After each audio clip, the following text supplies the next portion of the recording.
So, all right, Danielle, I heard you say you wouldn't stay. Artist, would you stay? In corporate America, no. Yeah, let's say corporate America. Like my situation, I think, which kind of mirrors Lamar Jackson, and how oftentimes we see when you ask for your worth, then you are demonized as somebody who's ungrateful or asking for too much or whatever it is. I think artist made a good point. I think I would stay long enough to prove the point that this is what they gave me, get my first check, and then leave. Because then I can use that as leverage for the next position. You know what I mean? Because you have to be able to prove that you actually made that money, right? I don't think I would stay with them for a duration, though. I would get a couple of checks out of it, establish that this is what I made at this last company, and then move on. I tell you what, though, you know, it lit a fire under me because I was like, oh, no, I can't stay here. I had a little ice princess who was my manager, and it was like she didn't know how to manage her way out of a brown paper bag. And I'm supposed to be told that never sold anything in her life, right? So anyways, I think the point is, if you have, for me, if I have another opportunity, like, and I get what you guys are saying, because for him, it seemed like no one was jumping up and offering them anything, and then you end up taking what they give you, right? Mm-hmm. All right, so somebody who never has to worry about that, and you know, here's what, as I think about the next topic, one of the things I was thinking about is the fact that oftentimes, because I remember when he was drafted, well, I don't remember, I saw a clip of when he was drafted, where he was unhappy. I didn't follow his whole draft position. I'm talking about Lamar Jackson.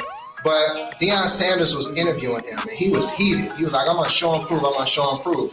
So he is the furthest thing away from a bust there is. However, athletes get labeled with that term all the time.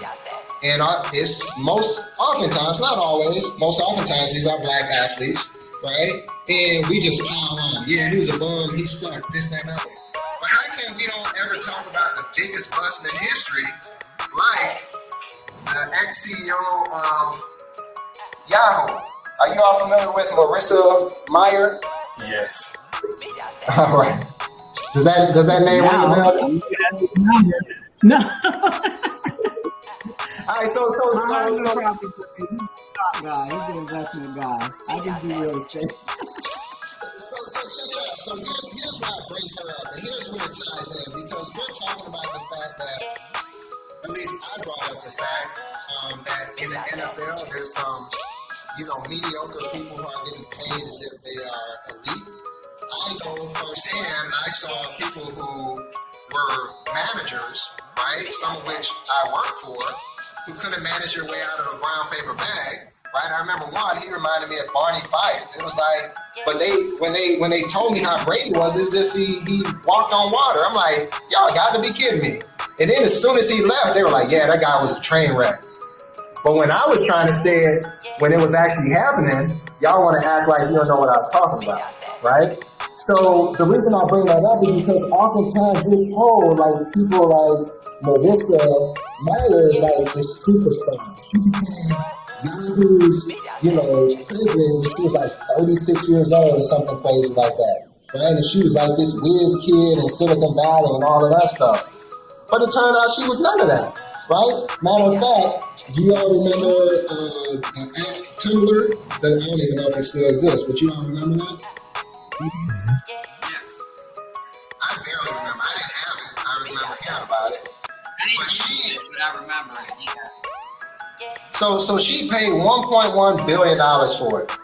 Now, she is now expressing that she has regret around the fact that at that same point in time, she could have bought Hulu for slightly more than that, right?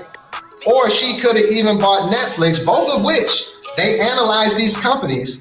She could have bought it for $4 billion, and now it's worth over $140 billion, right? So it made me think. I'm like, she was touted as like this highly sought after CEO. She's the greatest thing since sliced bread. But this is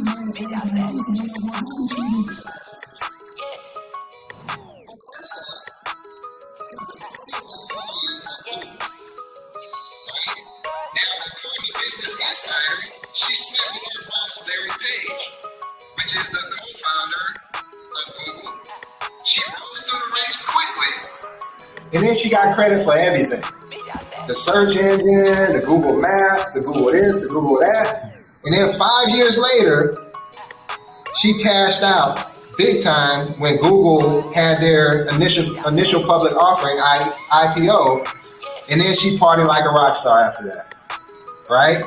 So that was her claim to fame. Being the 20th employee, slept with her boss, allegedly, and then passed out, right?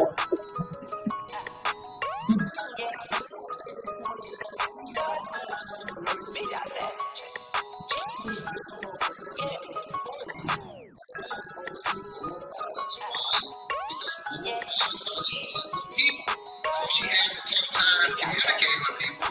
She would have a tough time doing her job. So the frustration internally for Google grew to the point of, because people were saying, oh, she's not interested in the business side of things. She thinks she's always right. And she's pedantic.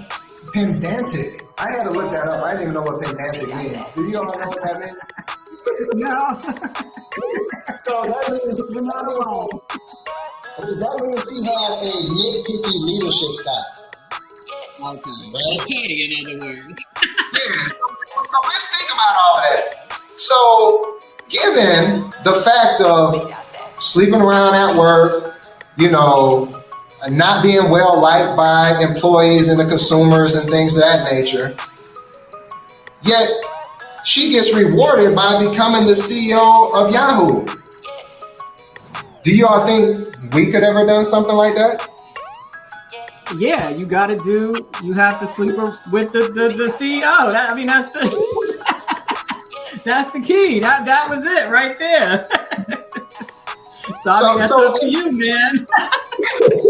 No, but isn't that interesting, right? That we have a situation where, you know, we're told like you're asking for too much, or you're going at it alone. That doesn't make sense, and all of these things.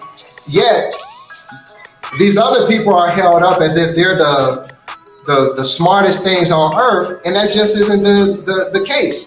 But why isn't she labeled a bust right now versus running a fund that manages businesses? Why is that? She wouldn't be labeled a bust because they have another term to use for her. She would be labeled as the person who can't see the forest because of the trees.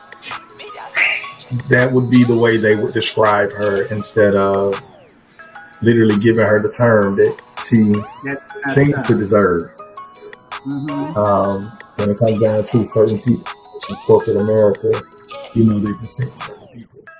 They want, hey, you may have been able to not be able to do what could have been done